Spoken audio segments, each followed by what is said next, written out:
yeah, it's probably a good idea for you to go to urgent care. Good morning. Is there something you want? Is there something you need? What is it, baby? No, just scratches. Do you wanna go for a walk? We'll fall apart. So it's hopeless that we stay close. But it's the life that we chose. It takes time to get it right. Sleepless days and nights. Good morning. My name is Mindy, and I have lost over 125 pounds on Wegovy Mounjaro Semaglutide compound. I'm now back on Wegovy again. I would also like to welcome today's co-host, My Giant Pimple. Shut up, phone. I'm not gonna lie to you guys, I'm not feeling great right now. I woke up, I did my walk, and then I did a short 10-minute leg workout, and I'm feeling gross. If you missed my short last week, I had a little incident. I accidentally overdosed on magnesium, which I don't know if you knew was a thing, but I didn't really know was a thing. Apparently, you can have toxic levels of magnesium in your system. And I did that last Monday. So I have my very first colonoscopy scheduled for this week on Thursday. And I somehow got my schedule mixed up weird in my head. I didn't think it was this week. I thought it was next week because I was planning on skipping 2 Wegovy shots before I had my procedure. My doctor told me I only needed to skip the shot the week of my procedure. So like I'm still going to have like a full, I think like 10 days. Yeah, 10 days from the time I had my last shot until when I'm having my colonoscopy. But I've heard these horror stories about people who did the prep, did everything they were supposed to do, but because they had been on GLPs and GLPs slow gastric emptying, it wasn't enough to clean them out enough, and they had to repeat the procedure even though they had gone through all the prep and everything and like had done the procedure, but like they weren't cleaned out enough. And so like I am I don't know, terrified's not the right word, but I'm worried, like I'm paranoid that if I don't do more, that I'm not going to be cleaned out enough. And so after I took my shot last week and I realized that my colonoscopy was this week, I was kind of freaking out a little bit. And so last Monday night, in addition to my regular magnesium glycinate, I also took 2 of the Mago 7. Now, I've talked about Mago 7 on this channel before. If you're a part of any GLP support group, I'm sure you've heard of Mago 7.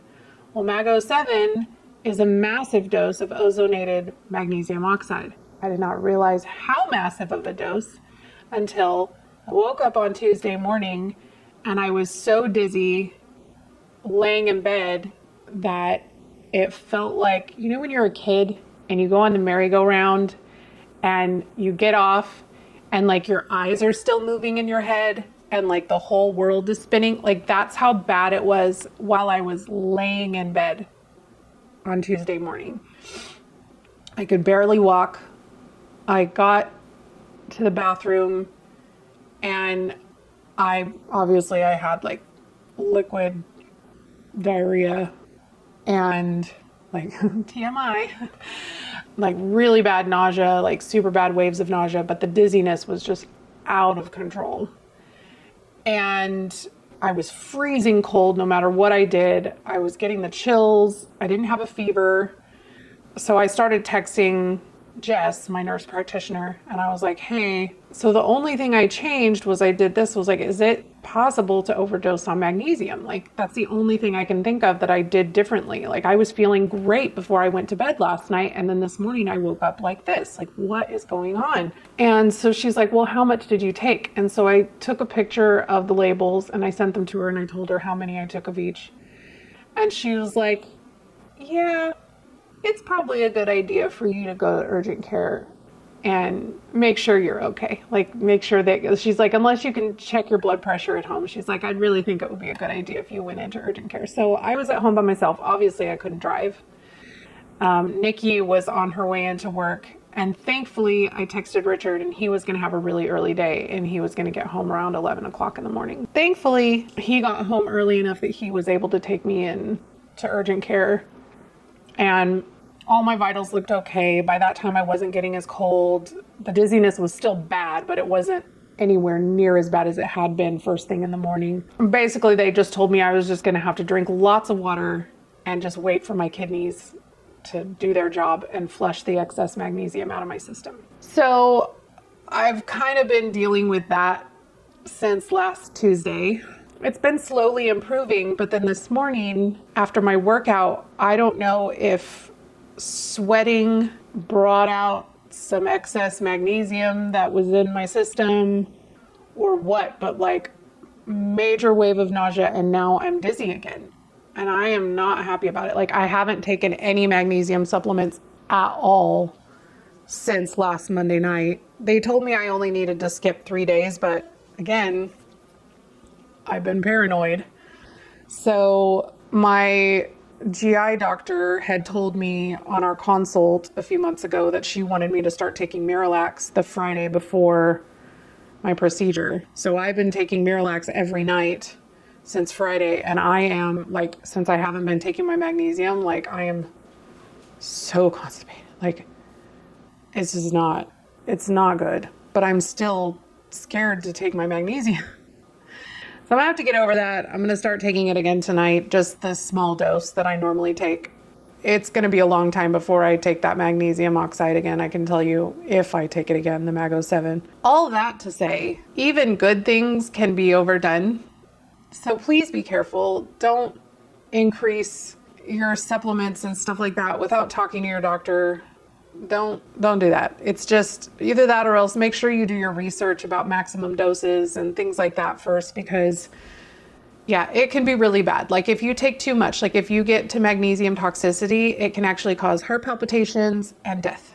Like it's scary. And that's not obviously something that I want for any of us. I just ate breakfast. I'm sorry I didn't share it with you guys because again, I was like, it was everything I could do just to stay upright in here before I ate. I am feeling a little bit better since I got some food in my system. I know this has been a really rambly start to this video, but I just wanted to check in with you guys, let you know what we're going to talk about today. It's going to be a shorter video this week because my schedule is kind of all over the place with my colonoscopy happening on Thursday. So I don't have a ton of editing time this week, but last week a lot happened in the world of GLPs, and I want to talk about it because I've had a lot of people messaging me that are kind of freaking out about the whole shortage issue, what that's going to mean for compounds and all of that. So I want to talk about that a little bit.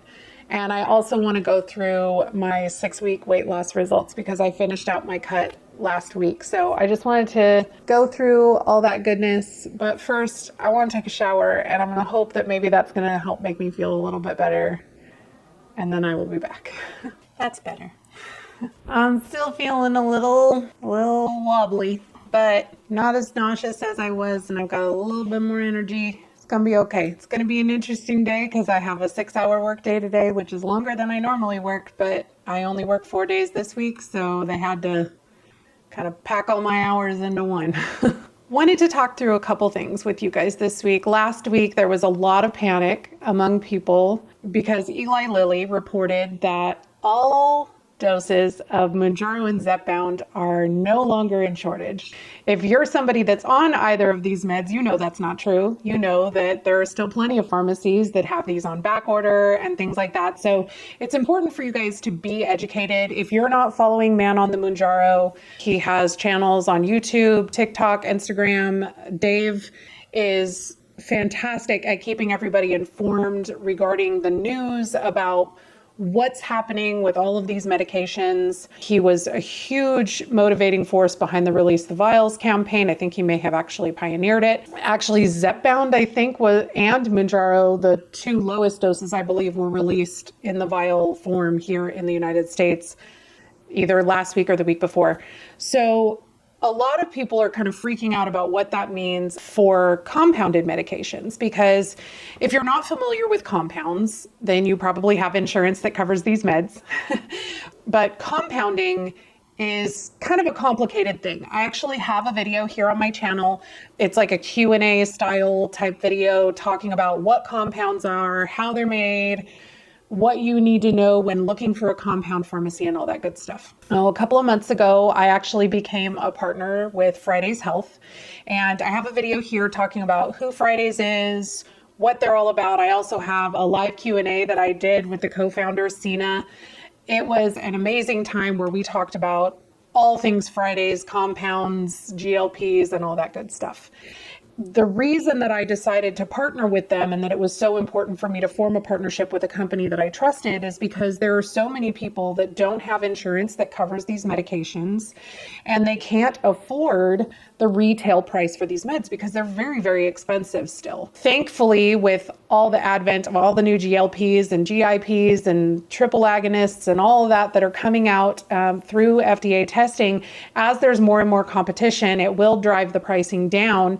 But for now, they're still very, very expensive. So for a lot of people, the only option they really have is to pursue a compounded version of the medication. There's a lot of people that don't understand really well how compounding pharmacies are governed, and they think that the only reason that compounding pharmacies are able to make these medications while they're under patent is because they're on an FDA shortage list. So when they heard that Eli Lilly was reporting that there was no longer a shortage, they immediately thought that that meant that compounding pharmacies would no longer be able to make these medications. That's only one reason that compounding pharmacies are able to make a medication, is when something is on a shortage. So first of all, it's very, very important that we're keeping Eli Lilly honest about these shortages. If you are experiencing a shortage in your area, it's very important that you report it to the FDA. I will have a link down in the description where you can go and self-report a shortage. So anytime you try to get a prescription filled and they tell you, I'm sorry, it's on back order, it's not going to be available until X date, you need to go on to the FDA shortage reporting website and report that, because obviously Lilly and Novo Nordisk, these compounding pharmacies are cutting into their business. They don't care that the people that are getting compounds wouldn't be getting name brand anyway because they couldn't afford to.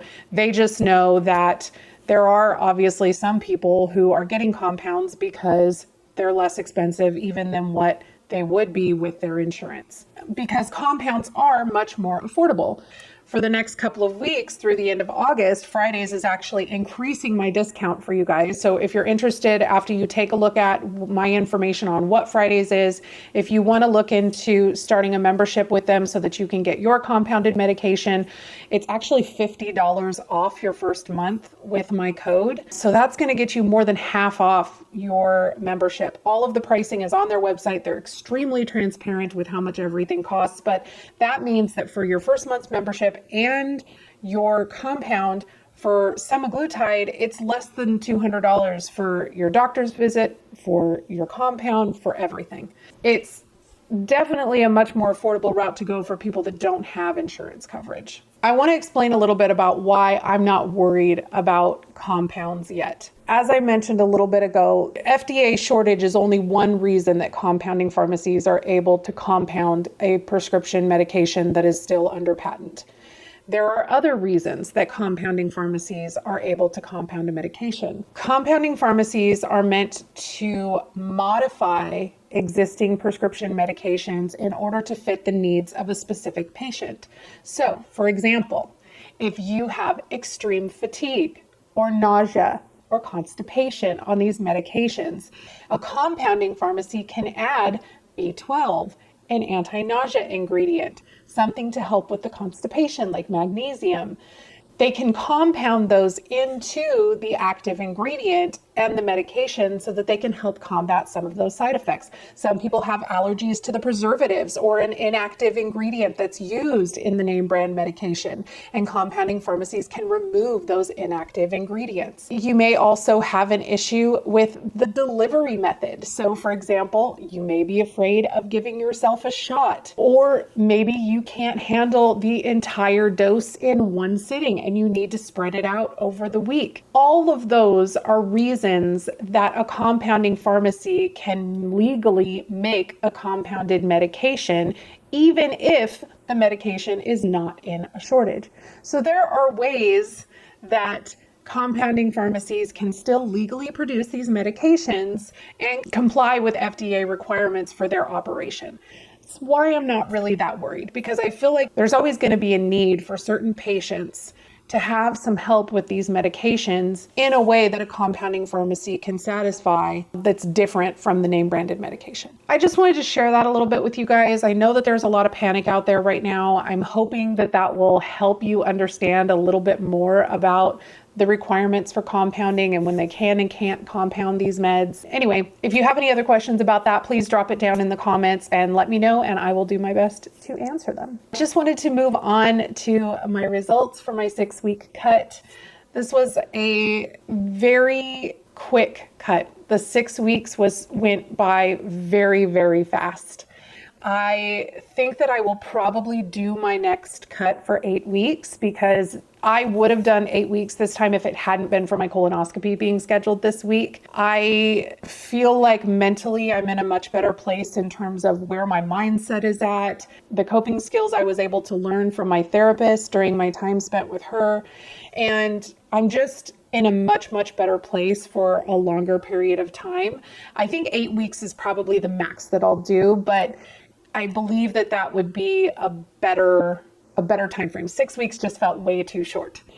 That being said, I started my cut on July the 1st, right after I got back from California, at 248.8 pounds. So I had gained, a decent amount of weight while I was on vacation. I was expecting to. I was not upset about it. I did not beat myself up about it, because I wanted to enjoy my time while I was in California without thinking about my weight.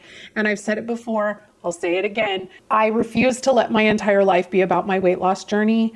I didn't go crazy while I was in California, but I did enjoy myself without thinking about losing weight, without thinking about maintaining my weight. I just wanted to enjoy my time with my family. So I did put on a little bit of weight. Again, I was up to 248.8 pounds.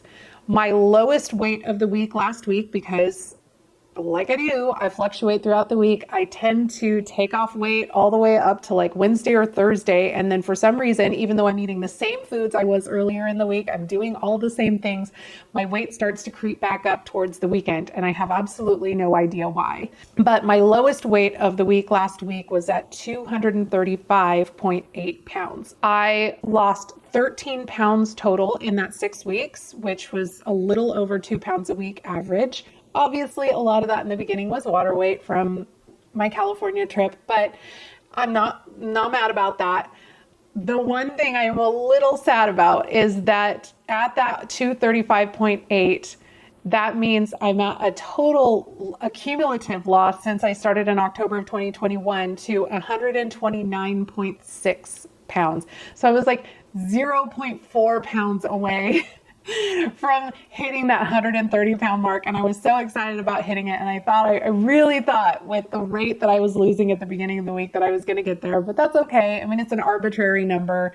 The lowest weight of my last cut before I put the weight back on in California was 238 pounds. So that means that I made 2.2 pounds of progress from my last cut to this cut. But I lost 13 pounds in 6 weeks.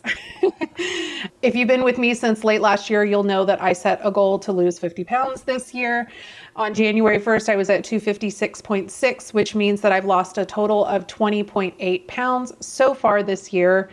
I'm quite a bit behind in terms of where I should be tracking to hit my goal, but I'm not going to beat myself up about it. I know that I've had some setbacks this year with my mental health earlier this year, and really focusing more on that mental health and getting my mind in the right place. And since I've done that, I feel like I've been in a much better place.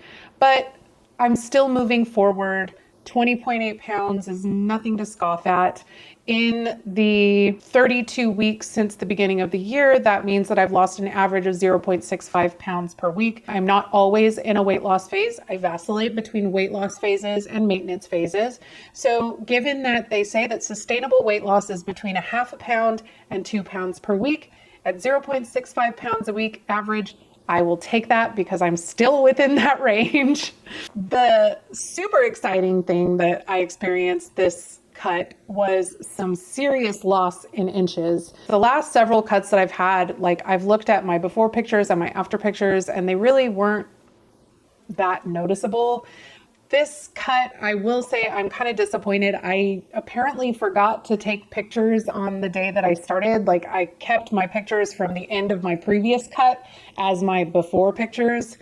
I don't know why I was thinking that that would be adequate given the fact that I gained 9 pounds on my trip to California, but I was excited to see that even though I kept the pictures from the end of my old cut and I only had a 2.2 pound difference between the lowest weight on my last cut and this one, I still saw a difference in the pictures, and the reason for that was in my inch loss. So I ended my cut at 39.99 inches in my chest, and I measure my overbust area, so like above, like right in my armpits. I lost 2.21 inches on my chest. On my waist, I went down to 38.54 inches, which was a loss of 1.22 inches. And then on my hips, I went down to 48.3, which was a loss of 1.14 inches. My hips are always the slowest to shrink. I got a big booty. I am genetically blessed in that area. I'm not mad about it. I do use a bioimpedance scale, which I know is not an accurate representation of my actual body fat, but it's kind of fun to look at the comparison from one date to another. So my body fat on July 1st started at 53.2%, which was 132.4 pounds of body fat. My body fat on the 8th last week was at 50% on the dot. So I'm like this close to being less than half fat. And that means that I was at 118 pounds of body fat. So if that were to be believed, which I know it's not, that would mean that I actually lost 14.4 pounds of body fat, even though I only lost 13 pounds. So that's pretty cool, I thought. In addition to that, my body muscle, like my skeletal muscle, on July 1st was at 27.2% or 67.8 pounds of skeletal muscle. And on August 8th, it was at 29.1%, which was 68.6 pounds of skeletal muscle. So if that number were to be believed, I will have gained 0.8 pounds of skeletal muscle in 6 weeks. So again, I know I've talked about it a million times. I know those numbers aren't accurate, but it is fun to look at the comparison between the two and just kind of see that hopefully my body fat is going down, my skeletal muscle is going up, because that's what we want to see in the long run. That lean muscle mass is what's going to make my metabolism happy. It's going to increase the amount of calories that I burn at rest. And it means that when I ultimately reach maintenance, I won't have to be eating 1,400 calories a day in order to maintain my weight loss, because that's not the kind of life that I want for myself. That's really all that I have time for today. Again, I'm sorry that this is such a short video, but I did want to at least have some time to talk to you guys about my results for this cut. This is going to be kind of a crazy week. I hope to talk through this process with you in next week's video. I knew the colonoscopy itself and the prep was going to suck. What I didn't realize was how much my life was going to get disrupted this week. I didn't know what my diet was going to have to look like for the 3 days leading up to the procedure. I didn't realize all the things I wasn't going to be able to eat, that I wasn't going to be able to eat any solid food at all the day before the procedure. Like I didn't realize it. I know my husband had a colonoscopy several years ago, but I don't remember going through all of this with him. So I don't know if my GI doctor is just extra careful, so because they want to make sure that the procedure doesn't have to be repeated, which I appreciate, don't get me wrong.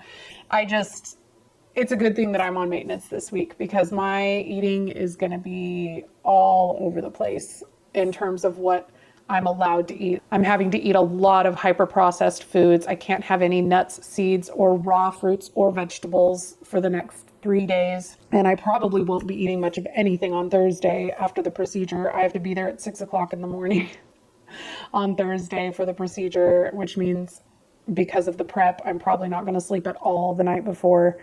So I just, by the time you see this, I will have already been through it. So pray for me, y'all. Anyway, I hope you enjoyed this video. I'm so glad I got to spend a little bit of time with you. If you did enjoy it, please give it a thumbs up. Let me know if you have any questions about the compounding or concerns. Let me know how you're doing in your journey. If you would like some encouragement, please feel free to check out my Discord channel. I always have a link down in the description. We love to support people there. So if you need some extra love and support in an environment that is not like a Facebook support group, please feel free to check us out over there. And I will see you guys in the next one. Bye, guys. We're on a journey, looking back on the things that we've taken for granted, but feels like we're learning to be better